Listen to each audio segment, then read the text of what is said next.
ಓಂ ನಮಃ ಸಿದ್ಧೇಭ್ಯಃ. ಓಂ ನಮಃ ಸಿದ್ಧೇಭ್ಯಃ. ಓಂ ನಮಃ ಸಿದ್ಧೇಭ್ಯಃ. ಓಂ ಶುದ್ಧಾತ್ಮನೇ ನಮಃ.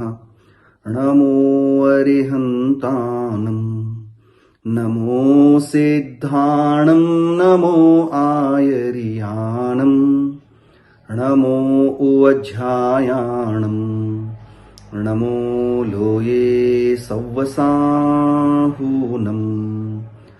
ಓಂಕಾರಂ ಬಿಂದು ಸಂಯುಕ್ತಂ ನಿತ್ಯಂ ಧ್ಯಾಯಂತಿ ಯೋಗಿನಃ ಕಾಮದಂ ಮೋಕ್ಷದಂ ಚೈವ. ಓಂಕಾರಾಯ ನಮೋ ನಮಃ. ಅವಿರಲ ಶಬ್ದ ಘನೌಘ ಪ್ರಕ್ಷಾಲಿತ ಸಕಲ ಭೂತಲ ಕಲಂಕ ಮುನಿಭಿರೂಪಾಸಿತ ತೀರ್ಥ ಸರಸ್ವತಿ ಹರ್ತು ನೋ ದುರಿತಾನ್. ಅಜ್ಞಾನತಿಮಿರಾಂಧಾನಾಂ ಜ್ಞಾನಾಂಜನ ಶಲಾಕಯ ಚಕ್ಷುರುಣಮೀಲಿತಂ ಏನ ತಸ್ಮೈ ಶ್ರೀ ಗುರವೇ ನಮಃ. ಶ್ರೀ ಪರಮಗುರವೇ ನಮಃ. ಪರಂಪರಾಚಾರ್ಯ ಗುರವೇ ನಮಃ. ಸಕಲ ಕಲುಷ ವಿಧ್ವಂಸಕಂ ಶ್ರೇಯಸಾಂ ಪರಿವರ್ಧಕಂ ಧರ್ಮ ಸಂಬಂಧಕಂ ಭವ್ಯ ಜೀವಮಣ ಪ್ರತಿಬೋಧಕಾರಕಂ ಪುಣ್ಯ ಪ್ರಕಾಶಕಂ ಪಾಪ ಪ್ರಣಾಶಕಂ ಇದಂ ಶಾಸ್ತ್ರಂ ಶ್ರೀ ಸಮಯ ಸಾರ ನಾಮಧೇಯಂ. ಅಸ್ಯ ಮೂಲ ಗ್ರಂಥಕರ್ತಾರಃ ಶ್ರೀ ಸರ್ವಜ್ಞದೇವ ತದುತ್ತರ ಗ್ರಂಥಕರ್ತಾರಃ ಶ್ರೀ ಗಣಧರ ದೇವಾಃ. ಪ್ರತಿ ಗಣಧರ ದೇವಾಸ್ತೇಷಾಂ ವಚನಾನುಸಾರಂ ಆಸಾದ್ಯ ಆಚಾರ್ಯ ಶ್ರೀ ಕುಂದಕುಂದಾಚಾರ್ಯ ದೇವ ವಿರಚಿತಂ ಶ್ರೋತಾರಃ ಸಾವಧಾನತಯಾ ಶೃಣ್ವಂತು. ಮಂಗಲಂ ಭಗವಾನ್ ವೀರೋ ಮಂಗಲಂ ಗೌತಮೋ ಗಣಿ ಮಂಗಲಂ ಕುಂದಕುಂದಾರ್ಯೋ ಜೈನ ಧರ್ಮೋಸ್ತು ಮಂಗಲಂ. ಸರ್ವಮಂಗಲ ಮಾಂಗಲ್ಯಂ ಸರ್ವಕಲ್ಯಾಣಕಾರಕಂ ಪ್ರಧಾನಂ ಸರ್ವಧರ್ಮಾಣಾಂ ಜೈನಂ ಜಯತು ಶಾಸನಂ. ಜೈನಂ ಜಯತು ಶಾಸನಂ. ನಮಃ ಸಮಯ ಸಾರಾಯ ಸ್ವಾನುಭೂತ್ಯಾ ಚಕಾಸತೆ ಚಿತ್ಸ್ವಭಾವಾಯ ಭಾವಾಯ ಸರ್ವಭಾವಾಂತರಚ್ಛಿದೆ ಸರ್ವಭಾವಾಂತರಚ್ಛಿದೆ. ವಂದಿತ್ತು ಸೌವಸಿದ್ಧೆ ಧುವಮಚಲ ಮನೋವಂ ಗದಿಂ ಪತ್ತೆ ಓಚ್ಛಾಮಿ ಸಮಯ ಪಾಹುಡ ಮಿನಮೋ ಸುದ ಕೇವಲೀ ಭನಿದಂ. ಮಿನಮೋ ಸುದ ಕೇವಲೀ ಭನಿದಂ.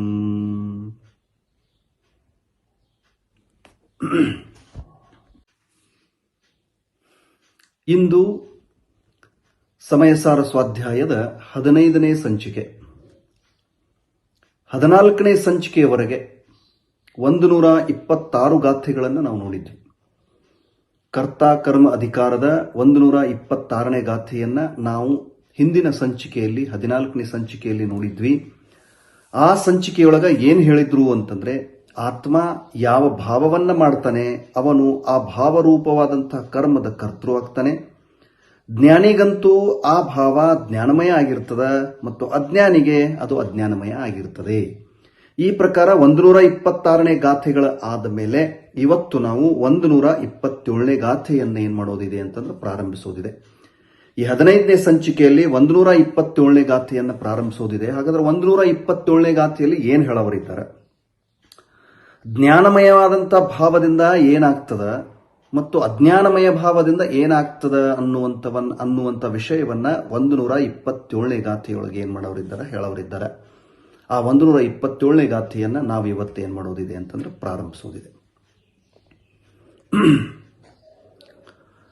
ಅನ್ನಾನಮೋ ಭಾವೋ ಆನಾನಿನೋ ಕುನದಿತೇನ ಕಮ್ಮಾನಿ ನಾನಮೋ ನಾನಿಸ್ಸದು ನ ಕುನದಿತಂ ಹಾದು ಕಮ್ಮಾನಿ.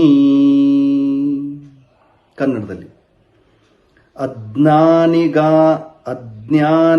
ಜ್ಞಾನಮಯ ಭಾವ ವಿರುವುದರಿಂದವನು ಕರ್ಮಗಳ ಮಾಡುವನು. ಆಜ್ಞಾನಿಗೆ ಜ್ಞಾನಮಯ ಭಾವವಿರುವುದರಿಂದವನು ಕರ್ಮಗಳ ತಾ ಮಾಡನು. ನೋಡಿ, 127ನೇ ಗಾಥೆಯಲ್ಲಿ ಇಲ್ಲಿ ಪ್ರಭು ಕುಂದಕುಂದಾಚಾರ್ಯರು ಏನು ಹೇಳುತ್ತಾ ಇದ್ದಾರೆ, ಅಜ್ಞಾನಿಗೆ ಅನ್ನಾನಮೋ ಭಾವೋ, ಅನ್ನಾನಿನೋ ಅಂದ್ರೆ ಅಜ್ಞಾನಿಗೆ, ಅನ್ನಾನಮೋ ಅಜ್ಞಾನಮಯವಾದಂಥ ಭಾವವಿರುತ್ತದೆ.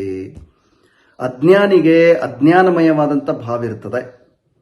ಅದಕ್ಕಾಗಿ ಅವನು ಕರ್ಮಗಳನ್ನು ಮಾಡುತ್ತಾನೆ, ಕರ್ಮಗಳದ್ದು ಕರ್ತ ಆಗ್ತಾನ, ಕರ್ಮಗಳನ್ನು ಮಾಡ್ತೀನಿ ಅಂತಾನ. ತೇನ ಕಮ್ಮಾನಿ ಕುನದಿ, ಆದ್ದರಿಂದ ಅವನು ಕರ್ಮಗಳನ್ನು ಮಾಡ್ತಾನೆ. ಯಾಕಂದ್ರೆ ಅಜ್ಞಾನಿಗೆ ಅಜ್ಞಾನಮಯವಾದಂಥ ಭಾವ ಇರ್ತದ, ಅದಕ್ಕಾಗಿ ಅವನು ಕರ್ಮಗಳನ್ನು ಮಾಡ್ತೇನೆ ಅನ್ನುವಂಥ ಭಾವನೆ ಮಾಡ್ತಾನೆ. ನಾನಿಸ್ಸದು, ಮತ್ತು ಜ್ಞಾನಿಗಂತೂ ನಾನಮೋ, ಅಜ್ಞಾನಿಗಂತೂ ಯಾರು ಜ್ಞಾನಿ ಇದ್ದಾರೆ ಆ ಜ್ಞಾನಿಗಳಿಗೆ ಜ್ಞಾನಮಯವಾದ ಭಾವ ಇರ್ತದೆ. ತಮ್ಹಾದು, ಅದಕ್ಕಾಗಿ ಜ್ಞಾನಿ ಏನ್ ಮಾಡ್ತಾನಂದ್ರ ಕಮ್ಮಾನಿನ ಕುನದಿ, ಕರ್ಮಗಳನ್ನು ಮಾಡುವುದಿಲ್ಲ. ಅಜ್ಞಾನಿಗೆ ಅಜ್ಞಾನಮಯವಾದಂಥ ಭಾವ ಇರ್ತದಂತ ಹೇಳಿ ಅವ ಕರ್ಮಗಳನ್ನು ಮಾಡ್ತಾನ. ಜ್ಞಾನಿಗೆ ಜ್ಞಾನಮಯವಾದಂಥ ಭಾವ ಇರ್ತದ ಅಂತೇಳಿ ಅವ ಏನ್ ಮಾಡ್ತಾನಂತಂದ್ರೆ ಕರ್ಮಗಳನ್ನು ಜ್ಞಾನಿ ಮಾಡೋದಿಲ್ಲ. ಆ ಕಾರಣದಿಂದ 127ರಲ್ಲಿ ಏನು ಹೇಳಿದ್ರು ಅಂದ್ರೆ ಅಜ್ಞಾನಿನೇ ಏನಾಗ್ತಾನಂತಂದ್ರೆ ಕರ್ಮಗಳ ಕರ್ತೃತ್ವವನ್ನು ಮನ್ನಿಸ್ತಾನ. ಜ್ಞಾನಿ ಜ್ಞಾನಮಯ ಭಾವನೆ ಅವನಿಗಿರ್ತದ ಅಂತಂದ ಮೇಲೆ ಅವನಿಗೇನಾಗೋದಿಲ್ಲ ಅಂದ್ರೆ ಕರ್ಮಗಳನ್ನು ಮಾಡ್ತೇನೆ ಅನ್ನೋ ಭಾವ ಇಲ್ಲ, ಕರ್ಮಗಳನ್ನು ಮಾಡೋದನ್ನೇ ಇಲ್ಲಲ್ಲ. ಹೀಗಾಗಿ ಅವ ಏನಾಗ್ತಾನಂತಂದ್ರ ಕರ್ಮಗಳಿಂದ ಏನಾಗಿರ್ತಾನಂತಂದ್ರೆ ರಹಿತಿರ್ತಾನ, ಅಥವಾ ಕರ್ಮಗಳ ಕರ್ತೃತ್ವದಿಂದ ಜ್ಞಾನಿ ರಹಿತಿರ್ತಾನ. ಈ ಪ್ರಕಾರ 127ನೇ ಗಾಥೆಯಲ್ಲಿ ಹೇಳಿದ್ರು.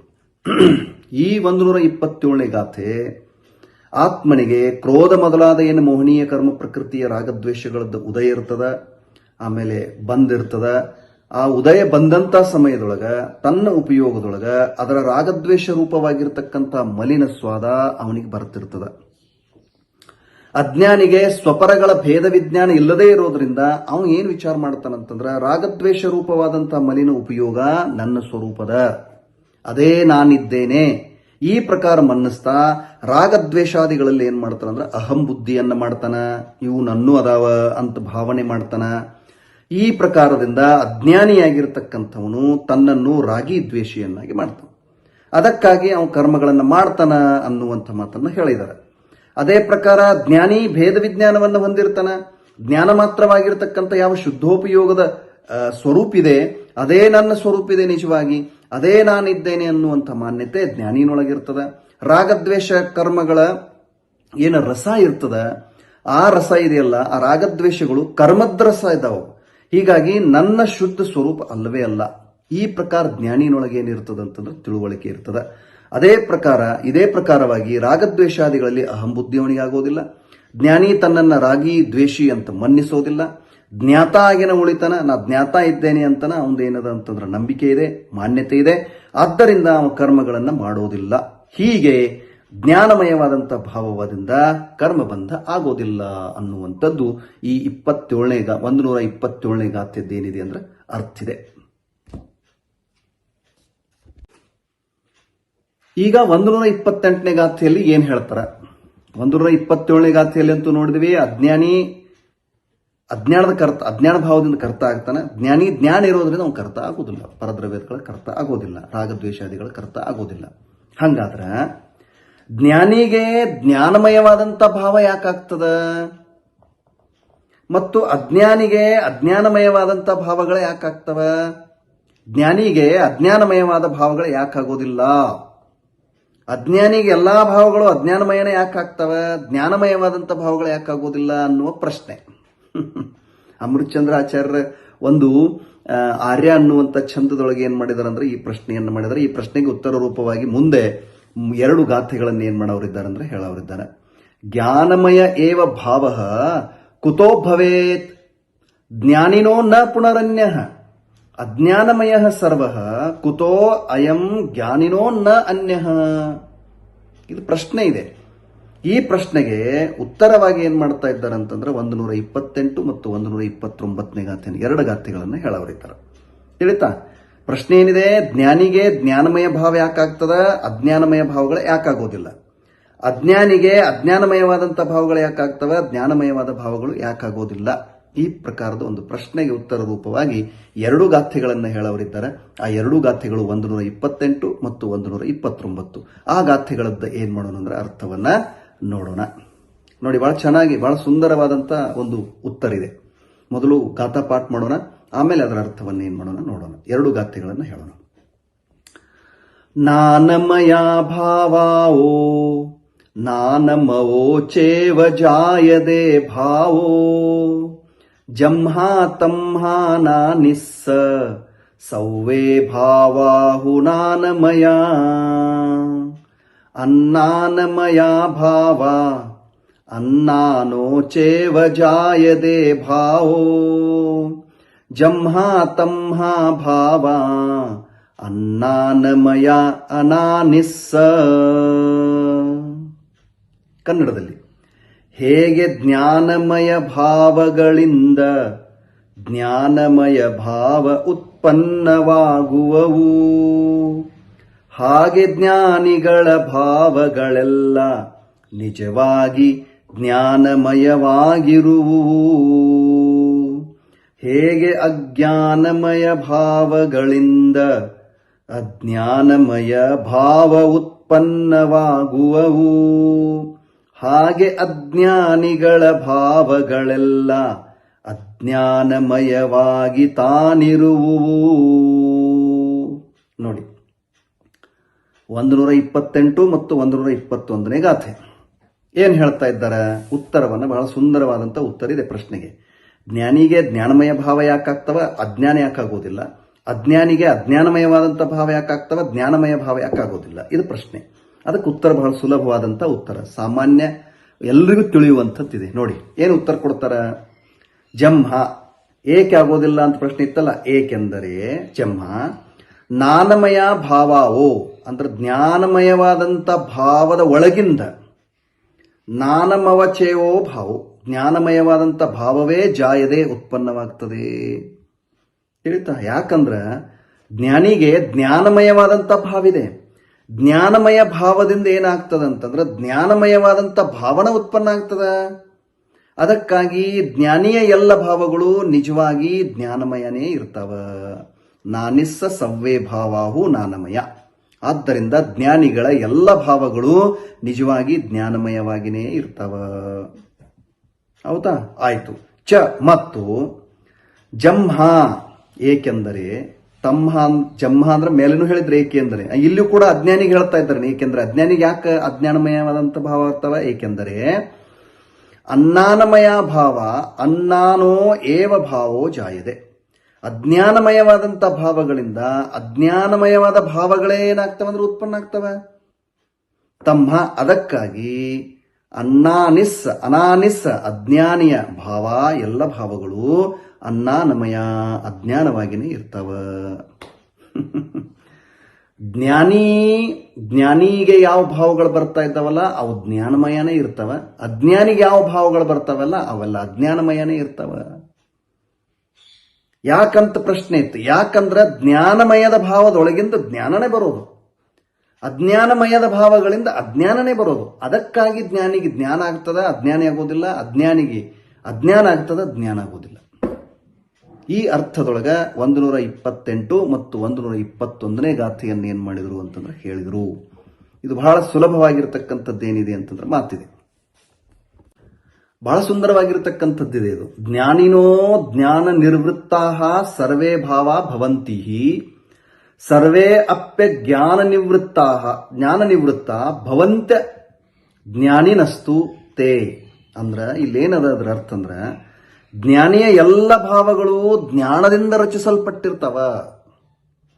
ಜ್ಞಾನಿಗೆ ಅಜ್ಞಾನ ಭಾವ ಯಾಕಾಗೋದಿಲ್ಲ? ಯಾಕಂದ್ರೆ ಜ್ಞಾನಿಗೆ ಎಲ್ಲಾ ಭಾವಗಳು ಜ್ಞಾನದಿಂದನೇ ರಚಿಸಲ್ಪಟ್ಟಿದಾವ, ಮತ್ತು ಅಜ್ಞಾನಿಗೆ ಎಲ್ಲಾ ಭಾವಗಳು ಏನದಾವ ಅಂದ್ರೆ ಅಜ್ಞಾನದಿಂದ ರಚಿಸಲ್ಪಟ್ಟಿದಾವ. ಜ್ಞಾನಿಯ ಭಾವಗಳು ಜ್ಞಾನದಿಂದ ಆಗಿರತಕ್ಕಂಥವುಗಳು, ಅದಕ್ಕೆ ಅವಂಗ ಜ್ಞಾನನೇ ಆಗ್ತದ, ಅಜ್ಞಾನ ಆಗೋದಿಲ್ಲ.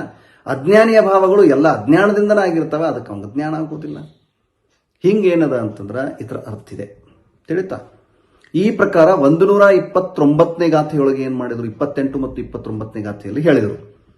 ಈಗ 130 ಮತ್ತು 31 ಎರಡು ಗಾಥೆಗಳನ್ನ ಹೇಳವರಿದ್ದಾರೆ. ಅದರೊಳಗ ಈ ಅರ್ಥವನ್ನ, ಈ ಹಿಂದೆ ಏನು ಹೇಳಿದ್ರಲ್ಲ ಇದರ ಅರ್ಥವನ್ನ ದೃಷ್ಟಾಂತದಿಂದ ಗಾಥಾ ಸೂತ್ರಗಳ ಮುಖಾಂತರ ಏನ್ ಮಾಡವರಿದ್ದಾರೆ ಅಂದ್ರೆ ಹೇಳವರಿದ್ದಾರೆ. ದೃಷ್ಟಾಂತವನ್ನು ಕೊಟ್ಟು ಇದನ್ನು ಹೇಳವರಿದ್ದಾರೆ.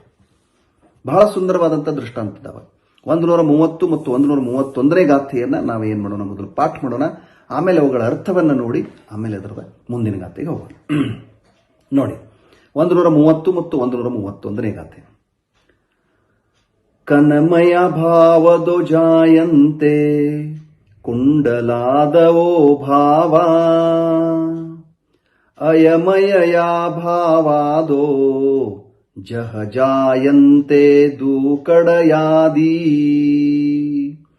ಅನ್ನಾನಮಯ ಭಾವ ಅನಾನಿನೋ ಬಹುವಿಹಾ ಉಜಾಯಂತೆ ಬಹುವಿಹಾ ವಿಜಾಯಂತೆ ನಾನಿಸ್ಸದು ನಾನಮಯ ಸೌವೇ ನಾವಾತಃ ಹೋಂತಿ. ಕನ್ನಡದಲ್ಲಿ ಸಹಜ ಸುವರ್ಣದಿಂದಾದ ಕುಂಡಲಾದಿ ಸುವರ್ಣಮಯವಾಗಿ ಹೌಮೇನ್ ಲೋಹದಿಂದಾದ ಕಂಕನಾದಿಗಳು ಹೇಗೆ ತಾನೆ ಲೋಹಮಯವಾಗಿರುವವು.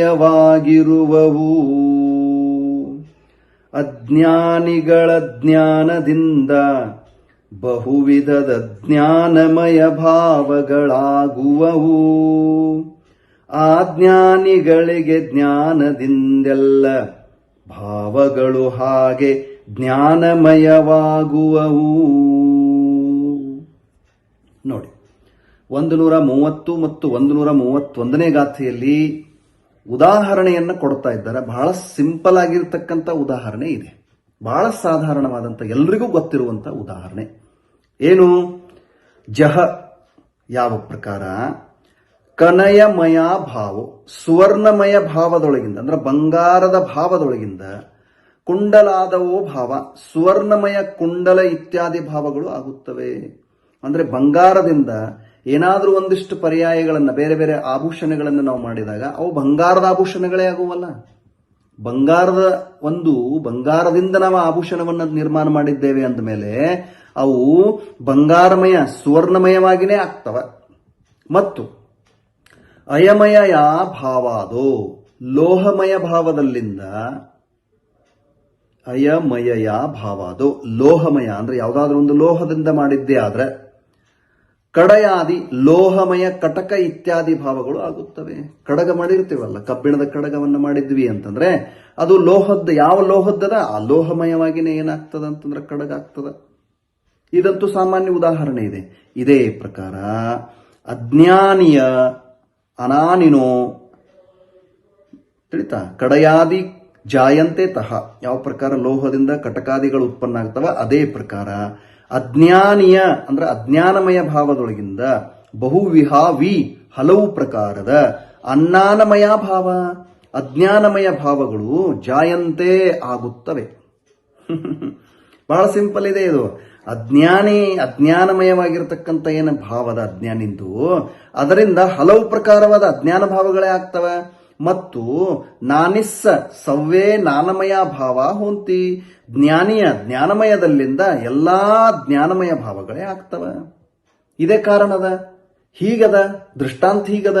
ಬಂಗಾರದಿಂದ ಎಲ್ಲವೂ ಬಂಗಾರಮಯನೇ ಇರ್ತವ, ಕಬ್ಬಿಣದಿಂದ ಆಗುವೆಲ್ಲ ಕಬ್ಬಿಣಮಯ ಇರ್ತವ.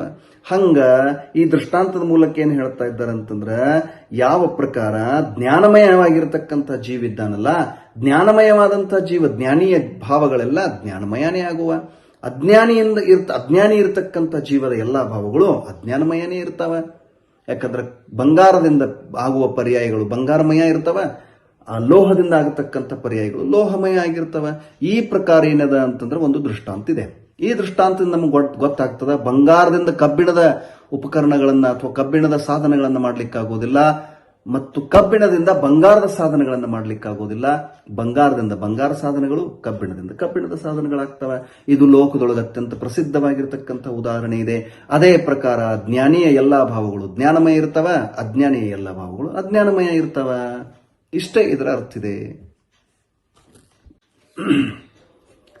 ಹೀಗೆ 130 ಮತ್ತು 131ನೇ ಗಾಥೆಯಲ್ಲಿ ನಾವು ಏನ್ ಮಾಡಿದ್ವಿ ಅಂತಂದ್ರೆ, ಅಜ್ಞಾನಮಯವಾದಂಥ ಭಾವದಿಂದ ಅಜ್ಞಾನ ಭಾವಗಳೇ ಉತ್ಪನ್ನ ಆಗ್ತವೆ, ಜ್ಞಾನಮಯವಾದಂಥ ಭಾವದಿಂದ ಜ್ಞಾನ ಭಾವಗಳೇ ಉತ್ಪನ್ನ ಆಗ್ತವೆ. ಹಾಗಾದ್ರೆ ಅಜ್ಞಾನಮಯ ಭಾವಗಳ ಭೂಮಿಕೆಯೊಳಗ ವ್ಯಾಪ್ತಾಗಿ ದ್ರವ್ಯಕರ್ಮದ ನಿಮಿತ್ತವಾಗಿರತಕ್ಕಂಥ ಭಾವಗಳ ಹೇತುತ್ವಕ್ಕೆ ಪ್ರಾಪ್ತನಾಗ್ತಾನ. ಅಜ್ಞಾನಿ ಅಜ್ಞಾನಮಯವಾದಂಥ ಭಾವಗಳದ್ದೇನವನ ಭೂಮಿಕೆ ಇದೆಯಲ್ಲ, ಅದರೊಳಗೆ ವ್ಯಾಪ್ತಾಗಿರ್ತಾನೆ. ವ್ಯಾಪ್ತಾಗಿ ಮುಂದಿನ ದ್ರವ್ಯಕರ್ಮದ ನಿಮಿತ್ತವಾಗಿರ್ತಕ್ಕಂಥ ಯಾವ ಭಾವಗಳದಾವಲ್ಲ ಆ ಭಾವಗಳಿಗೆ ಇವು ಏನಾಗ್ತಾನಂತಂದ್ರೆ ಹೇತು ಆಗ್ತಾನೆ, ಅವುಗಳಿಗೆ ಕಾರಣಕ್ಕೆ ಪ್ರಾಪ್ತ ಆಗ್ತಾನೆ. ಅಂದ್ರೆ ದ್ರವ್ಯಕರ್ಮದ ನಿಮಿತ್ತ ರೂಪವಾದಂಥ ಭಾವಗಳ ಕಾರಣ ಆಗ್ತಾನ. ಇದನ್ನ 5 ಗಾಥೆಗಳಲ್ಲಿ ಹೇಳವರಿದ್ದಾರೆ. 132, 133, 134, 135, 136. 132, 33, 34, 35, 36 5 ಗಾಥೆಗಳಲ್ಲಿ ಈ ಅರ್ಥವನ್ನು ಏನ್ ಮಾಡೋರಿದ್ದಾರೆ ಅಂದ್ರೆ ಹೇಳೋರಿದ್ದಾರೆ. ಅಜ್ಞಾನಮಯಗಳದ್ದು ಏನು ಭೂಮಿಕೆಯಲ್ಲಿ ವ್ಯಾಪ್ತ ಆಗಿರ್ತಾನಲ್ಲ, ಅದರಿಂದ ಮುಂದೆ ಬರುವಂತ ದ್ರವ್ಯಕರ್ಮದ ನಿಮಿತ್ತವಾಗಿರ್ತಕ್ಕಂಥ ಅಂದ್ರೆ ಅಜ್ಞಾನ ಮೊದಲಾದ ಭಾವಗಳ ಕಾರಣಕ್ಕೆ ಪ್ರಾಪ್ತನಾಗ್ತಾನ. ಮುಂದಿನ ಅಜ್ಞಾನಕ್ಕೂ ಕೂಡ ಈ ಕಾರಣ ಆಗಿಬಿಡ್ತಾನ. ಅಂದ್ರ ದ್ರವ್ಯಕರ್ಮದ ನಿಮಿತ್ತ ರೂಪವಾದಂತ ಭಾವಗಳ ಕಾರಣ ಆಗ್ತಾನ, ಹೇತು ಆಗ್ತಾನ. ಅದನ್ನ 5 ಗಾಥೆಗಳಲ್ಲಿ ಏನ್ ಮಾಡೋರಿದ್ದಾರೆ ಅಂದ್ರೆ ಹೇಳೋರಿದ್ದಾರೆ. ಆ ಗಾಥೆಗಳನ್ನ ನಾವು ಮೊದಲು ಪಾಠ ಮಾಡೋಣ, ಆಮೇಲೆ ಅದರ ಅರ್ಥವನ್ನು ಏನ್ ಮಾಡೋಣ ಅಂತಂದ್ರೆ ನೋಡೋಣ. ಬಹಳ ಸುಂದರವಾಗಿರ್ತಕ್ಕಂಥ 5 ಗಾಥೆಗಳು, ಬಹಳ ಚೆನ್ನಾಗಿದೆ, ನೋಡೋಣ. ಮೊದಲು ಅವುಗಳ ಪಾಠ ಮಾಡೋಣ. ಅನ್ನನಸ್ಸದ ಉದವೋ ಜಾಜೀವಾನಂ ಅತಚ್ಚ ಉವಲದ್ಧಿ ಮಿಚ್ಚತ್ತಸ್ಸದು ಉದವೋ ಜೀವಸ್ಸ ಅಸದ್ದಹಾಣತ್ತಂ ಉದವೋ ಅಸಂಜಮಸ್ಸದು ಜಂಜೀವಾನಂ ಹವೇಯಿ ಅವಿರಮನಂ ಜೋದು ಕುಸಲೋವ ಓಗೋ ಜೀವಾನಂ ಸೋಕಸಾವುದವೋ ತಂ ಜಾನ ಜೋಗ ಉದಯಂ ಜೋ ಜೀವಾನಂ ತು ಚಿಟ್ಟ ಮುಚ್ಚಿಟ್ಟ ಉಚ್ಛಾಹೋ ಸೋಹನಮಸೋಹನಂ ವಾ ಕಾಯವ್ವೋ ವಿರದಿ ಭಾವೋ ವಾ. ನೋಡಿ 35ನೇ ಗಾಥ 135. ಏದೇಸು ಹೇದು ಭೂದೇಸು ಕಮ್ಮೈವಗ್ಗನಾಗದಂ ಜಂತು ಪರಿಣಮದೆ ಅಟ್ಟವಿಹಂ ನಾನಾವರನಾದಿ ಭಾವೇಹಿಂ ತಂ ಖಲು ಜೀವನಿಬದ್ಧಂ ಕಮ್ಮಯ್ಯವಗ್ಗನಾಗದಂ ಜಯ್ಯಾ ತಯ್ಯಾದು ಹೋದಿ ಹೇದು ಜೀವೋ ಪರಿಣಾಮ ಭಾವಾನಂ. ಇವು ಪ್ರಾಕೃತ. ಇನ್ನು ಕನ್ನಡದಲ್ಲಿ ನೋಡೋಣ 5 ಗಾಥೆಗಳ ಪದ್ಯಾನುವಾದ ನೋಡಿ. 132ರಿಂದ ನೋಡೋಣ. ಜೀವನಿಗಾವ ತತ್ವದ ಜ್ಞಾನವಿದೆ, ಅದು ಅಜ್ಞಾನದ ಉದಯವಿದೆ ಮೇನ್. ಜೀವನಿಗಾವ ತತ್ವ ಶ್ರದ್ಧೆ ಇದೆಯದು ಮಿಥ್ಯಾತ್ವದ ಉದಯ ತಾನಾಗಿದೆ. ಜೀವನಿಗಾವ ಅವಿರತ ಭಾವವಿದೆ, ಅದು ಅಸಂಯಮದ ಉದಯವಿದೆ ಮೇನ್. ಜೀವನಿಗೆ ಯಾವ ಕಲುಷುಪಯೋಗವಿದೆಯದು ಕಷಾಯದ ಉದಯ ತಾನಾಗಿದೆ. ಜೀವನಿಗೆ ಶುಭ ಅಥವಾ ಅಶುಭ ಪ್ರವೃತ್ತಿಯಿಲ್ಲವೇ ನಿವೃತ್ತಿ ರೂಪದ. ಯಾವ ಚೇಷ್ಟೆಯೋತ್ಸಾಹವಿದೆ ಅದಕ್ಕೆ ಯೋಗದ ಉದಯವೆಂದರಿಯುವುದು. ಮುಂದೆ ಇವುಗಳಿಗೆ ಹೇತುಭೂತವಾದ ಕಾರ್ಮಾನ್ ವರ್ಗನಾರೂಪ ಪುದ್ಗಲ ದ್ರವ್ಯ ತಾವೇ ಜ್ಞಾನಾವರನಾದಿ ಭಾವರೂಪದಿಂದಷ್ಟವಿಧವಾಗಿ ಪರಿಣಮಿಪುವವು. ಯಾವಾಗ ಕಾರ್ಮನ ವರ್ಗನಾರೂಪ ಪುದ್ಗಲ ದ್ರವ್ಯ ಜೀವದಲ್ಲಿ ಬಂಧಿಪುದು, ಆವಾಗಲೇ ಜೀವ ತನ್ನ ಪರಿಣಾಮ ಭಾವಗಳ ಹೇತು ತಾನಾಗುವನು. ನೋಡಿ, ಹೀಗೆ 132ರಿಂದ 135 ಗಾಥೆಗಳನ್ನು ನಾವು ಪಾಠ ಮಾಡಿದ್ದೇವೆ. ಏನಿದೆ ಇದರಲ್ಲಿ ಅರ್ಥ ಅದನ್ನು ನಾವು ನೋಡೋಣ. ಬಹಳ ಸಿಂಪಲ್ ಆಗಿರ್ತಕ್ಕಂಥದ್ದಿದೆ. ಸ್ವಲ್ಪ ನಾವು ಏಕಾಗ್ರತೆಯಿಂದ ಕೇಳಿದ್ರೆ ಗೊತ್ತಾಗ್ಬಿಡುತ್ತೆ. ಏನಿದೆ ನೋಡಿ. ಜೀವಾನಂ ಜ ಅತಚ್ಚ ಉವಲದ್ದಿ, ಜೀವಗಳಿಗೆ ಯಾವ ತತ್ವದ ಅಜ್ಞಾನ ತತ್ವದ ಅಜ್ಞಾನ ಅಚತ್ತಚ್ಚ ಉವಲದ್ದಿ. ತತ್ವದ ಅಜ್ಞಾನ ಅಂದ್ರೆ ವಸ್ತು ಸ್ವರೂಪದಿಂದ ಅಯಥಾರ್ಥ ವಿಪರೀತವಾಗಿರ್ತಕ್ಕಂಥದ್ದು ಇದೆ ಜ್ಞಾನ, ಅದು ಅಜ್ಞಾನ ಇದೆ. ಅಂದ್ರೆ ತತ್ವದ ಅಜ್ಞಾನ ಇದೆ ಜೀವಗಳಿಗೆ. ಯಾವ ತತ್ವದ ಅಜ್ಞಾನ ಇದೆಯಲ್ಲ ಸ ಅದು ಅನಾನಸ ಅನ್ನಾನಸ, ಅದು ಅಜ್ಞಾನದ ಉದವೋ ಉದಯವಿದೆ. ಆಯ್ತಾ? ಅಂದ್ರೆ ಏನ್ ಹೇಳಿದ್ರು, ಯಾವುದು ತತ್ವದ ಅಜ್ಞಾನ ಇದೆಯಲ್ಲ ಅದು ಅಜ್ಞಾನದ ಉದಯ ಇದೆ. ತತ್ವಾರ್ಥಗಳ ಯಥಾರ್ಥವಾದ ಸ್ವರೂಪದಿಂದ ರಹಿತ ಅಯಥಾರ್ಥ ಮತ್ತು ವಿಪರೀತವಾಗಿರ್ತಕ್ಕಂಥ ಜ್ಞಾನ ಇದೆಯಲ್ಲ ಅದು ಅಜ್ಞಾನದ ಉದಯ ಇದೆ. ಮುಂದೆ ದು ಮತ್ತು ಜೀವಸ್ಸ ಅಸದ್ದ ಹಾನತ್ತಂ ಮಿಚ್ಚತ್ತಸ್ಸ ಉದವೋ. ಅದೇ ಪ್ರಕಾರ ಜೀವಕ್ಕೆ ಯಾವ ತತ್ವದ ಅಶ್ರದ್ಧೆ ಇದೆ, ಅದು ಅಶ್ರದ್ಧೆ ಯಾರದ್ದು, ಅದು ಮಿಥ್ಯಾತ್ವದ ಉದಯ ಇದೆ. ದು ಮತ್ತು ಜೀವಾನಂ ಜೀವಗಳಿಗೆ ಜಂ ಯಾವ ಅವಿರಮಣಂ ಅಸಂಜಮಸ್ಸ ಉದವೋ. ಯಾವ ಅವಿರಮಣ ಇದೆ ಅಂದ್ರೆ ಅತ್ಯಾಗ ಭಾವವಿದೆ, ಅತ್ಯಾಗ ಭಾವ ರೂಪದ ಪ್ರವೃತ್ತಿ ಏನಿದೆ, ಅಸಂಯಮ ರೂಪದ ಯಾವುದು ಪ್ರವೃತ್ತಿ ಇದೆ ಅದು ಅಸಂಯಮದ ಉದಯದ ಭಾವಿದೆ. ಅದು ಅಸಂಯಮದ ಉದಯ ಇದೆ. ಆ ಸಮಯದೊಳಗ ಹವೇ ಈ ಇದೆ, ಅಸಂಯಮದ ಉದಯ ಇದೆ. ದು ಮತ್ತು ಮುಂದೆ ಹೇಳ್ತಾರೆ ಜೀವಾನಂ ಜೋ ಕಲುಸ ಉವೋಗೋ. ಜೀವಗಳಿಗೆ ಯಾವ ಕಲುಷಿತವಾಗಿರ್ತಕ್ಕಂಥ ಉಪಯೋಗ ಇದೆ, ಮಲಿನವಾಗಿರ್ತಕ್ಕಂಥ ಜ್ಞಾತೃತ್ವದ ಸ್ವಚ್ಛತೆಯಿಂದ ರಹಿತವಾಗಿರ್ತಕ್ಕಂಥ ಯಾವ ಉಪಯೋಗ ಇದೆ ಸೊ ಅದು ಕಸಾ ಉದವೋ, ಅದು ಕಷಾಯದ ಉದಯ ಇದೆ. ಆಯ್ತಾ? ಹಾಗೂ ಮುಂದೆ ಏನ್ ಹೇಳ್ತಾರೆ, ಹಾಗೂ ಜೀವಾನಂ ಜೋ ಸೋಹನ ಮಸೋಹನಂ ವಾ. ಜೀವಗಳಿಗೆ ಯಾವ ಶುಭ ಮತ್ತು ಅಶುಭ ರೂಪವಾಗಿರ್ತಕ್ಕಂಥ ಕಾಯವೋ ವಿರದಿ ಭಾವವ. ಈ ಪ್ರಕಾರ ಶುಭಾಶುಭ ರೂಪವಾಗಿರ್ತಕ್ಕಂಥ ಪ್ರವೃತ್ತಿ ಇಲ್ಲ ನಿವೃತ್ತಿ, ಪ್ರವೃತ್ತಿ ಇರಲಿ ಅಥವಾ ನಿವೃತ್ತಿ ಇರಲಿ, ಇವುಗಳು ಕೂಡ ಚಟ್ಟ ಉಚ್ಚಾಹೋ ಅಂದ್ರೆ ಮನ ವಚನ ಕಾಯಾಶ್ರಿತವಾಗಿರ್ತಕ್ಕಂಥ ಚೇಷ್ಟೆಯ ಉತ್ಸಾಹವಿದೆ. ಯಾವ ಶುಭ ಅಥವಾ ಅಶುಭ ರೂಪವಾಗಿರ್ತಕ್ಕಂಥ ಪ್ರವೃತ್ತಿ ಇರಲಿ ಅಥವಾ ನಿವೃತ್ತಿ ಇರಲಿ, ಅವೆರಡು ಹೆಂಗದಾವ ಅಂತಂದ್ರ ಮನ ವಚನ ಕಾಯಗಳ ಆಶ್ರಿತವಾಗಿರ್ತಕ್ಕಂಥ ಚೇಷ್ಟೆಯ ಉತ್ಸಾಹವಿದೆ, ಯೋಗಗಳ ಚೇಷ್ಟೆಯ ಉತ್ಸಾಹವಿದೆ. ತಮ್ ಅದಕ್ಕೆ ಜೋಗ ಉದಯಂ ಯೋಗದ ಉದಯವೆಂದು ತಿಳಿದುಕೊಳ್ಳು. ಆಹಾ, ಯಾವಾಗ ಯಾವ್ಯಾವ ಭಾವ ಇದೆಯಲ್ಲ ಅದಕ್ಕೆ ಏನ್ ಕಾರಣ ಇದೆ ಅನ್ನುವಂಥದ್ದನ್ನು ಹೇಳ್ತಾ ಇದ್ದಾರೆ. ಬಹಳ ಸುಂದರವಾಗಿರ್ತಕ್ಕಂಥದ್ದಿದೆ. ಮುಂದೆ ಏನು ಹೇಳ್ತಾರೆ ನೋಡ್ರಿ, ಇವಕ್ಕೆ ಅಂದ್ರೆ ಇವೇನು ಉದಯಗಳನ್ನು ಹೇಳಿದ್ರಲ್ಲ ಇವುಗಳಿಗೆ, ಈ ಉದಯಗಳಿಗೆ ಹೇದು ಭೂದೇಸು ಕಾರಣಭೂತ ಇರತಕ್ಕಂಥ ಜಂತು ಯಾವುದು, ಯಾವ ಕಾರ್ಮಾನ ವರ್ಗಣಾಗತ ಅಂದ್ರೆ ಏನದ್ರ ಅರ್ಥ, ಕಾರ್ಮಾನ ವರ್ಗಣಾರೂಪವಾದಂಥ, ಕಾರ್ಮಾನ ವರ್ಗಣಾಗತ ಅಂದ್ರೆ ಕಾರ್ಮಾನ ವರ್ಗಣಾರೂಪವಾದಂಥ ಪುದ್ಗಲ ದ್ರವ್ಯ.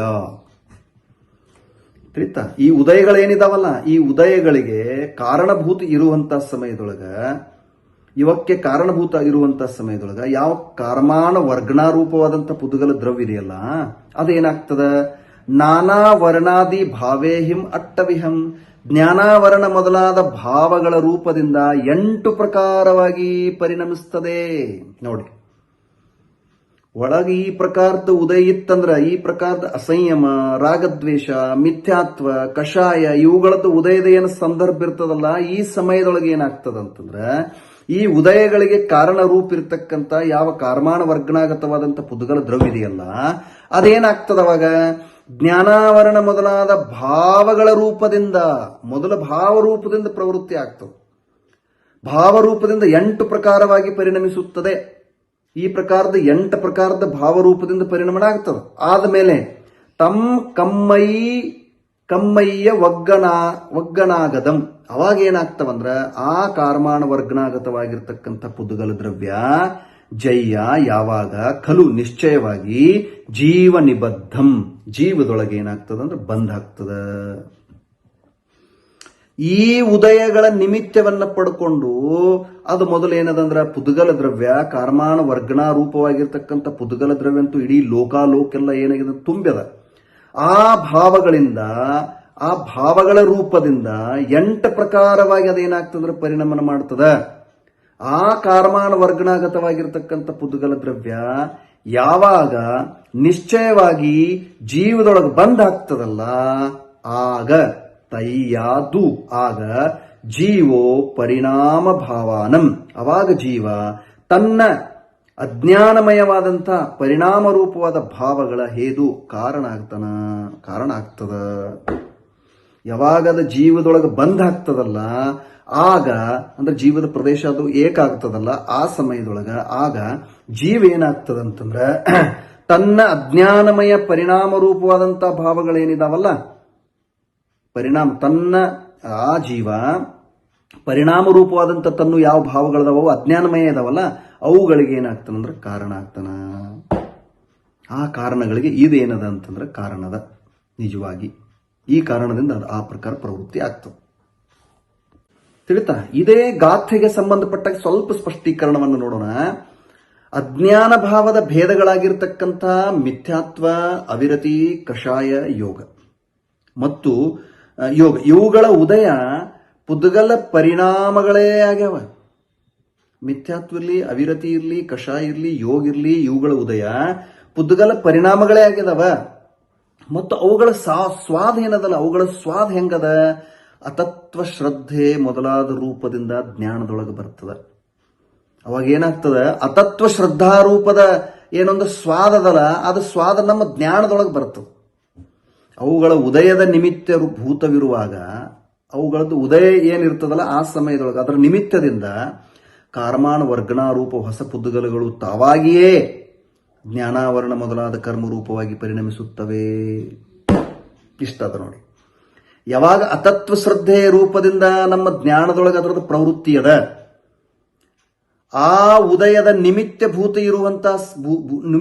ಇರುವಾಗ ಆ ಉದಯದ ನಿಮಿತ್ತ ಪಡ್ಕೊಂಡ ಕಾರ್ಮಾಣ ವರ್ಗಣಾರೂಪ ಹೊಸ ಪುದ್ಗಲ ಕರ್ಮಗಳೇನಾಗ್ತವೆ, ಹೊಸ ಪುದ್ಗಲಗಳು ತಾವಾಗಿನೇ ಜ್ಞಾನಾವರಣ ಮೊದಲಾದ ಕರ್ಮರೂಪವಾಗಿ ಪರಿಣಮಿಸ್ತಾವ, ಜೀವದೊಡನೆ ಕಟ್ಟಲ್ಪಡ್ತಾವ, ಜೀವದೊಳಗೆ ಬಂಧಿಸಿಬಿಡ್ತದ, ಜೀವದೊಳಗೆ ಬಂದಾಗ್ತದ.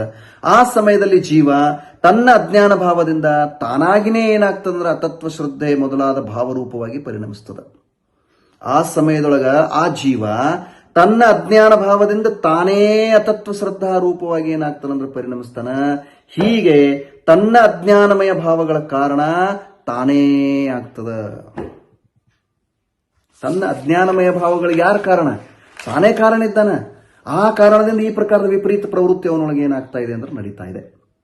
ಅದಕ್ಕೆ ಮಿಥ್ಯಾತ್ವ ಮೊದಲಾದವುಗಳ ಉದಯ ಆಗುವುದು, ಹೊಸ ಪುದ್ಗಲಗಳು ಕರ್ಮರೂಪವಾಗಿ ಪರಿಣಮಿಸೋದು ಮತ್ತು ಬಂದ್ ಆಗೋದು, ಮತ್ತು ಜೀವ ತನ್ನ ಅತತ್ವ ಶ್ರದ್ಧೆ ಮೊದಲಾದ ಭಾವರೂಪದಿಂದ ಪರಿಣಮನ ಮಾಡೋದು, ಇದೆಲ್ಲವೂ ಕೂಡ ಇವು ಮೂರೂ ಒಂದೇ ಸಮಯದೊಳಗಾಗ್ತವ, ಸಮಯ ಭೇದಿಲ್ಲ. ಇದು ಬಹಳ ದೊಡ್ಡದಾಗಿರ್ತಕ್ಕಂಥ ಒಂದು ಅದ್ಭುತವಾದಂಥ ವಿಷಯ. ಏನು ನೋಡಿ, ಮಿಥ್ಯಾತ್ವ ಮೊದಲಾದವುಗಳು ಉದಯ ಆಗ್ತದೆ, ಆಗ್ತದೆ. ಹೊಸ ಪುದ್ಗಲ ಕರ್ಮಗಳು, ಹೊಸ ಪುದ್ಗಲಗಳು ಕರ್ಮರೂಪವಾಗಿ ಏನಾಗ್ತವಂದ್ರೆ ಪರಿಣಮಿಸ್ತವ ಅದೇ ಸಮಯದೊಳಗನೆ. ಮುಂದೆ ಬಂಧನೂ ಕೂಡ ಆಗ್ತವೆ, ಮತ್ತು ಜೀವ ತನ್ನ ಅತತ್ವ ಶ್ರದ್ಧೆ ಮೊದಲಾದ ಭಾವರೂಪದಿಂದ ಪರಿಣಮನ ಮಾಡ್ತಾನೆ. ಇವು ಮೂರು ಏನ, ಮಿಥ್ಯಾತ್ವದ ಉದಯ ಆಗೋದು ಸಮಯ ಅದೇ ಅದ, ಹೊಸ ಪುದ್ಗಲ ಕರ್ಮಗಳು ಕರ್ಮರೂಪವಾಗಿ ಪರಿಣಮಿಸಿ ಬಂಧ ಆಗೋದನ್ನು ಕೂಡ ಅದೇ ಸಮಯದ, ಮತ್ತು ಜೀವ ತನ್ನ ಅತತ್ವ ಶ್ರದ್ಧಾ ಮೊದಲಾದ ಭಾವರೂಪದಿಂದ ಪರಿಣಮಿಸುವುದು, ಇವು ಮೂರೂ ಒಂದೇ ಸಮಯದೊಳಗಾಗ್ತವ. ಇಲ್ಲಿ ಸಮಯ ಭೇದಿಲ್ಲ. ಎಲ್ಲವೂ ಸ್ವತಂತ್ರವಾಗಿ ತಮ್ಮಿಂದ ತಾವೇ ಪರಿಣಮಿಸ್ತಾ ಇದ್ದಾವ. ಇವು ಮೂರೂ ಕಾರ್ಯಗಳು ಒಬ್ರು ಇನ್ನೊಬ್ರಿಗೆ ಕಾರಣ ಇಲ್ಲ. ಇವು ಮೂರೂ ತಮ್ಮ ಪರಿಣಾಮದಿಂದ ತಮ್ಮ ಸ್ವತಂತ್ರತೆಯಿಂದ ತಮ್ಮಿಂದ ತಾವೇ ಪರಿಣಮಿಸ್ತಾ ಇದ್ದಾವ. ಯಾವುದರ ಪರಿಣಮನ ಮಾಡಿಸೋದೇ ಇಲ್ಲ. ಬಹಳ ಸುಂದರವಾಗಿರತಕ್ಕಂಥ ಸಿದ್ಧಾಂತ ಇದೆ. ಇಷ್ಟು ಸ್ವತಂತ್ರತೆಯನ್ನು ಇಲ್ಲಿ ಏನ್ ಮಾಡ್ತಾ ಇದ್ದಾರೆ ಅಂದ್ರೆ ಹೇಳಿಕೊಡ್ತಾ ಇದ್ದಾರೆ ಇದರ ಭಾವಾರ್ಥಗಳು. ತಿಳಿತಾ? ಇವು 5 ಗಾಥೆಗಳು ಏನು ಹೇಳಿದ್ರಲ್ಲ, 132ರಿಂದ 136ನೇ ಗಾಥೆಯವರೆಗೆ ಇವುಗಳದ್ದೆಲ್ಲ ಭಾವನೆ. ಇದು ತಿಳಿತಾ? ಯಾರನ್ನೂ ಕೂಡ ಪರಿಣಮನ ಮಾಡೋದಿಲ್ಲ. ಎಲ್ಲವೂ ಕೂಡ ನೋಡ್ರಿ, ಮಿಥ್ಯಾತ್ವ ಮೊದಲಾದವುಗಳು ಉದಯ ಆಗೋದಿರ್ಲಿ, ಹೊಸ ಪುದ್ಗಲ ಕರ್ಮಗಳು ಕರ್ಮರೂಪವಾಗಿ ಪರಿಣಮಿಸಿ ಬಂಧ ಆಗುವಂಥದ್ದಿರ್ಲಿ, ಅಥವಾ ಜೀವದ ಅತತ್ವ ಶ್ರದ್ಧೆ ಮೊದಲಾದ ಭಾವರೂಪದ ಪರಿಣಮನಿರಲಿ, ಇವು ಮೂರು ಪ್ರವೃತ್ತಿಗಳೆಲ್ಲ ಸ್ವತಂತ್ರದವ, ಎಲ್ಲವೂ ಸ್ವತಂತ್ರವಾಗಿ ತಮ್ಮಿಂದ ತಾವೇ ಪರಿಣಮಿಸ್ತಾವ. ಯಾವುದನ್ನು ಕೂಡ ಪರಿಣಾಮನ ಮಾಡಿಸುವುದಿಲ್ಲ. ಹಿಂಗೇನದ ಅಂತಂದ್ರೆ ವಸ್ತು ವ್ಯವಸ್ಥೆ ಇದೆ. ಇದು ಬಹಳ ಅದ್ಭುತವಾಗಿರತಕ್ಕಂಥ ವಸ್ತು ವ್ಯವಸ್ಥೆ ಇದೆ. ಅದಕ್ಕಾಗಿನೇ ಅಜ್ಞಾನಿಯ ಅಜ್ಞಾನಮಯ ಭಾವಗಳ ಭೂಮಿಕೆ ವ್ಯಾಪ್ತಾಗಿ ದ್ರವ್ಯಕರ್ಮದ ನಿಮಿತ್ತವಾಗಿರ್ತಕ್ಕಂಥ ಭಾವಗಳಿಗೆ ಏನಾಗ್ತದಂತಂದ್ರೆ ಹೇತುತ್ವಕ್ಕೆ ಪ್ರಾಪ್ತ ಆಗ್ತಾನ. ದ್ರವ್ಯಕರ್ಮದ ನಿಮಿತ್ತ ರೂಪವಾದ ಭಾವಗಳ ಹೇತು ಆಗ್ತಾನ ಅನ್ನುವಂಥ ಮಾತನ್ನು ಇಲ್ಲಿ ಹೇಳಿ, ಇವು ಮೂರೂ ಭಾವಗಳು ಸ್ವತಂತ್ರ ರೂಪದಿಂದ ಏನಾಗ್ತಾವ ಅಂದ್ರೆ ಪರಿಣಾಮನ ಆಗ್ತಾವ ಅನ್ನುವಂಥ ಮಾತನ್ನ ಇಲ್ಲಿ ಅತ್ಯಂತ ಸ್ಪಷ್ಟವಾಗಿ ಏನ್ ಮಾಡಿದಾರ ಅಂತಂದ್ರೆ ತಿಳಿಸಿಕೊಟ್ಟಿದ್ದಾರೆ. ಅದಕ್ಕೆ ಇದನ್ನ ನಾವು ಏನ್ ಮಾಡ್ಕೊಳ್ಬೇಕು ಅಂತಂದ್ರೆ ತಿಳ್ಕೊಂಡ ಮುಂದಿನ ಗಾಥೆಗಳಲ್ಲಿ ಏನ್ ನೋಡೋದಿದೆ ಅಂತಂದ್ರೆ ಇದು ಪುದ್ಗಲ ಪರಿಣಾಮ ಏನಿದೆಯಲ್ಲ, ಇದು ಜೀವದಿಂದ ಹೆಂಗ ಭಿನ್ನದ. ಯಾಕಂದ್ರೆ ಇಲ್ಲಿ ಸ್ವತಂತ್ರ ಅನ್ನುವಂಥ ಮಾತನ್ನ ಹೇಳಿದ್ರಲ್ಲ, ಭಿನ್ನದ ಅನ್ನುವಂಥದ್ದು ಕೂಡ ನಮ್ಗೆ ಗೊತ್ತಾಗೋದದ. ಅದಕ್ಕೆ ಇಲ್ಲಿಯವರೆಗೆ 136 ಗಾಥೆಗಳನ್ನು ನಾವು ಏನ್ ನೋಡ್ಕೊಂಡಿದ್ದೇವೆ. ಇಲ್ಲಿ ಏನು ಸ್ಪಷ್ಟಪಡಿಸಿದ್ರು ಅಂತಂದ್ರೆ ಎಲ್ಲವೂ ಕೂಡ ಸ್ವತಂತ್ರವಾಗಿನೇ ಏನಾಗ್ತಂದ್ರೆ ಪರಿಣಾಮನ ಆಗ್ತದ. ಯಾವುದೂ ಕೂಡ ಯಾವುದನ್ನೂ ಕೂಡ ಪರಿಣಾಮನವನ್ನ ಮಾಡಿಸುವುದಿಲ್ಲ. ಇದು ಇಲ್ಲಿ ನಮಗೆ ಗೊತ್ತಾಗುವಂತ ಮಾತಿದೆ. ಹೀಗೆ 132ರಿಂದ 136ನೇ ಗಾಥೆಗಳಲ್ಲಿ ನಾವು ಏನ್ ಮಾಡಿದ್ವಿ ಅಂತಂದ್ರೆ ಎಲ್ಲವೂ ಕೂಡ ಏನಿದೆ ಅಂತಂದ್ರೆ ಸ್ವತಂತ್ರ ಇದೆ. ಮಿಥ್ಯಾತ್ವ ಮೊದಲಾದವುಗಳ ಉದಯ ಆಗೋದಿರಲಿ, ಹೊಸ ಪುದ್ಗಲ ಕರ್ಮಗಳು ಕರ್ಮರೂಪವಾಗಿ ಪರಿಣಮಿಸಿ ಬಂದ್ ಆಗೋದಿರಲಿ, ಮತ್ತು ಜೀವದ ಅತತ್ವ ಶ್ರದ್ಧೆ ಮೊದಲಾದ ಭಾವರೂಪದಿಂದ ಪರಿಣಮಿಸೋದಿರಲಿ, ಇವು ಮೂರೂ ಒಂದೇ ಸಮಯದೊಳಗಾಗ್ತವ. ಎಲ್ಲವೂ ಸ್ವತಂತ್ರವಾಗಿ ತಮ್ಮಿಂದ ತಾವೇ ಪರಿಣಮಿಸ್ತಾವ. ಯಾವುದರ ಪರಿಣಾಮವನ್ನು ಮಾಡಿಸೋದಿಲ್ಲ ಅನ್ನುವಂಥ ಸಂಗತಿಯನ್ನು ನಾವು ನೋಡ್ಕೊಂಡಿವಿ. ಈಗ ಈ 15ನೇ ಸಂಚಿಕೆ ಕೊನೆಗೆ 2 ಗಾಥೆಗಳನ್ನು ನಾವು ನೋಡೋದಿದೆ, 137 ಮತ್ತು 138ನೇ ಗಾಥೆ. ಇದರಲ್ಲಿ ಏನ್ ಹೇಳವರಿದ್ದಾರಂದ್ರ ಪುದ್ಗಲ ದ್ರವ್ಯದ ಪರಿಣಾಮ ಜೀವದಿಂದ ಭಿನ್ನದ. ಇದರ ಪ್ರತಿಪಾದನೆಯನ್ನ ಈಗ 2 ಗಾಥೆಯ ಸೂತ್ರಗಳ ಮೂಲಕ ಏನ್ ಮಾಡ್ತಾ ಇದ್ದಾರೆ. ಯಾಕಂದ್ರೆ ಈಗ ಮೇಲಿನ ಒಂದು ವಿಷಯವನ್ನ ನೋಡಿದಾಗ ಗೊತ್ತಾಗ್ತದ, ಇವು ಎಲ್ಲವೂ ಕೂಡ ಏನದಂದ್ರೆ ಸ್ವತಂತ್ರ ರೂಪವಾಗಿನ ಪರಿಣಾಮ ಆಗ್ತಿರ್ತಾವ. ಒಂದಕ್ಕೊಂದು ನಿಮಿತ್ತ ಅಂತ ಹೇಳ್ತಿರ್ತೀವಿ ಅಷ್ಟೇ, ಅವು ನಿಮಿತ್ತ ಅಷ್ಟೇ ಅದಾವ. ಆದ್ರೆ ಅವುಗಳ ಪರಿಣಾಮದೊಳಗೆ ಅವು ಸ್ವತಂತ್ರ ತಮ್ಮ ಉಪಾದಾನದಿಂದನೇ ಏನಾಗ್ತಾವ ಅಂದ್ರೆ ಪರಿಣಾಮ ಆಗ್ತಾವ ಅನ್ನೋದನ್ನ ಹೇಳಿದ್ರು. ಈಗ 137 ಮತ್ತು 138ನೇ ಗಾಥೆಯಲ್ಲಿ ಏನ್ ಹೇಳವರಿದ್ದಾರೆ ಅಂದ್ರೆ ಪುದ್ಗಲ ದ್ರವ್ಯದ ಪರಿಣಾಮ ಜೀವದಿಂದ ಏನದಂದ್ರೆ ಭಿನ್ನದ. ಅದರ ಸಲುವಾಗಿ 137 ಮತ್ತು 138ನೇ ಗಾಥೆಯನ್ನ ನಾವು ನೋಡೋಣ. ಇವು ಈ ಸಂಚಿಕೆ 15ನೇ ಸಂಚಿಕೆಯ ಈ ಕೊನೆಯ 2 ಗಾಥೆಗಳು ನೋಡಿ.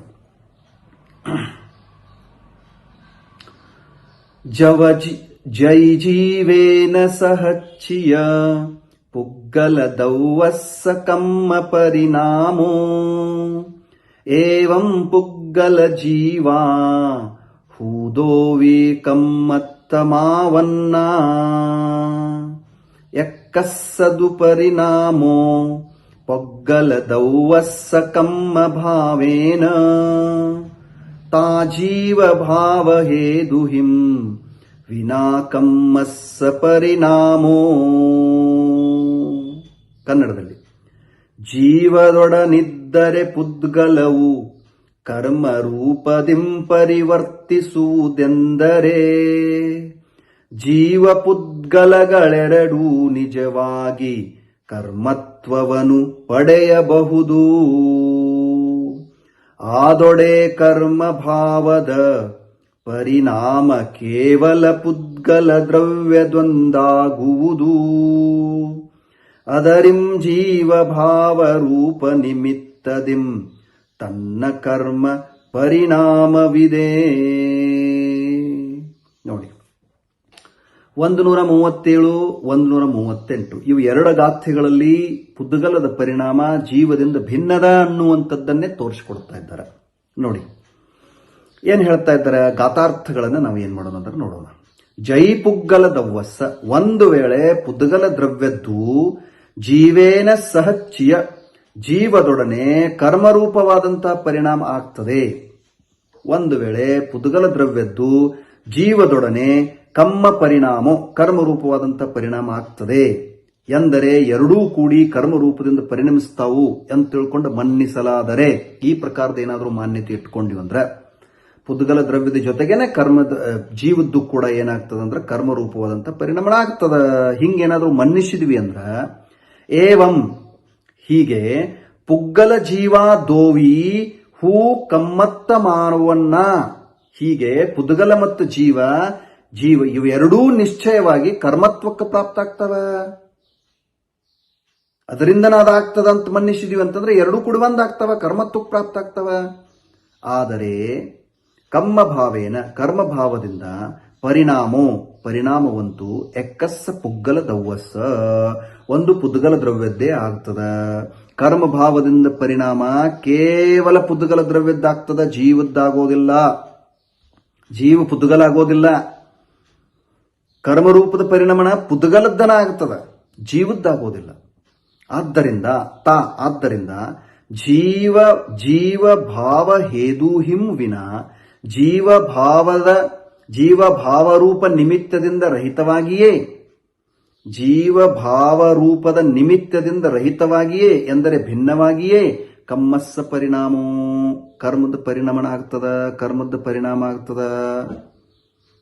ತಿಳಿತಾ ನೋಡಿ, ಒಂದು ವೇಳೆ ಪುದ್ಗಲ ದ್ರವ್ಯ ಮತ್ತು ಜೀವ ದ್ರವ್ಯ ಇವೆರಡೂ ಕೂಡಿ ಕರ್ಮರೂಪವಾಗಿ ಪರಿಣಮಿಸುವುದು ಅಂತಂದ್ರ ಇವು ಒಂದಾಗಿ ಪರಿಣಾಮ ಮಾಡ್ತಾವು ಅಂತ ತಿಳ್ಕೊಂಡು ಏನಾದ್ರೂ ಮನ್ನಿಸಿದರೆ ಕರ್ಮರೂಪವಾಗಿರ್ತಕ್ಕಂಥ ಪರಿಣಾಮ ಎರಡಕ್ಕೂ ಸಿದ್ಧ ಆಗ್ತದ. ಅವಾಗ ಜೀವನೂ ಕರ್ಮ ಆಗ್ತದ, ಪುದ್ಗಲಂತೂ ಕರ್ಮ ಇದೆ. ಆದರೆ ಜೀವ ಎಂದೂ ಜಡ ಕರ್ಮರೂಪವಾಗಿ ಪರಿಣಮಿಸುವ ಸಾಧ್ಯತೆ ಇಲ್ಲ. ಅದಕ್ಕಾಗಿ ಜೀವದ ಅಜ್ಞಾನ ಪರಿಣಾಮ ಯಾವ ಕರ್ಮಕ್ಕೆ ನಿಮಿತ್ತ ಆಗ್ತದಲ್ಲ, ಅದರಿಂದ ಬೇರೆಯಾಗಿನೇ ಪುದ್ಗಲ ದ್ರವ್ಯದ ಕರ್ಮ ಪರಿಣಾಮ ಇದೆ. ಜೀವದ ಅಜ್ಞಾನದ ಪರಿಣಾಮ ಯಾವ ಕರ್ಮಕ್ಕದ ನಿಮಿತ್ತ ಆಗ್ತದಲ್ಲ, ಅದರಿಂದ ಭಿನ್ನವಾಗಿರ್ತಕ್ಕಂಥದ್ದು ಬೇರೆಯಾಗಿನೇ ಪುದ್ಗಲದ ಕರ್ಮದ್ದೇನದಂದ್ರೆ ಪರಿಣಾಮ ಇರ್ತದ. ಹಿಂಗಾಗಿ ಜೀವ ಮತ್ತು ಪುದ್ಗಲಗಳು ಎರಡೂ ಒಂದೇ ಅಲ್ಲ ಅನ್ನುವ ಮಾತು ಇಲ್ಲಿ 137 ಮತ್ತು 138ನೇ ಗಾಥೆಯಲ್ಲಿ ಏನಾಗ್ತಾ ಇದೆ ಅಂತಂದ್ರೆ ಸಿದ್ಧ ಆಗ್ತಾ ಇದೆ. ತಿಳಿತಾ? ಈ ಸಂಚಿಕೆಯೊಳಗ ನಾವು 138ನೇ ಗಾಥೆಯವರೆಗೆ ನೋಡಿದ್ದೇವೆ. ತಿಳಿತಾ? ಈ 137 ಮತ್ತು 138ನೇ ಗಾಥೆಯ ವಿವರಣೆ ಈ 15ನೇ ಸಂಚಿಕೆಯ ಈ ಕೊನೆಯ ಭಾಗ ಇಲ್ಲಿಗೆ ಏನಾಗ್ತಾ ಇದೆ ಅಂದ್ರೆ ಮುಗಿತಾ ಇದೆ. ಮುಂದಿನ ವಿಷಯವನ್ನ 139ರಿಂದ ಮುಂದಿನ ಗಾಥೆಗಳ ವಿಷಯವನ್ನ ನಮ್ಮ 16ನೇ ಸಂಚಿಕೆಯಲ್ಲಿ ಏನ್ ಮಾಡೋಣ ನೋಡೋಣ. ಇವತ್ತಿನ ಸಮಯ ಇಲ್ಲಿಗೆ ಮುಗಿತಾ ಇದೆ. ಇದು ಜೀನ ಕಥೆಯನ್ನು ಕೇಳಿದವರ ಪಾಪ ಬೀಜ ನಿರ್ನಾಶನಬಹುದು, ತೇಜಬಹುದು, ಪುಣ್ಯಬಹುದು, ಮುಂದುವರೆದ ಪರಾಜಿತೇಶ್ವರನ ಕಾಣುವರಿವರು. ಪ್ರೇಮದಿಂದಿದ ನೋದಿದರೆ ಪಾಡಿದರೆ ಕೇಳದ ರಾಮೂದ ವೈದುವರವರು. ನೇಮದಿ ಸುರರಾಗಿ ನಾಳೆ ಸೀಮಂಧರ ಸ್ವಾಮಿಯ ಕಾನ್ವರರ್ಥಿಯೋಳು. ನಮೋ ಅರಿಹಂತಾನಂ, ನಮೋ ಸಿದ್ಧಾನಂ, ನಮೋ ಆಯರ್ಯಾನಂ, ನಮೋ ಉವಜ್ಜಾಯಾನಂ, ನಮೋ ಲೋಯೇ ಸೌವಸಾಹುನಂ. जय बोलो सिद्धांत शास्त्र की जय, जय बोलो जिनवानी माता की जय. जय जिनेन्द्र.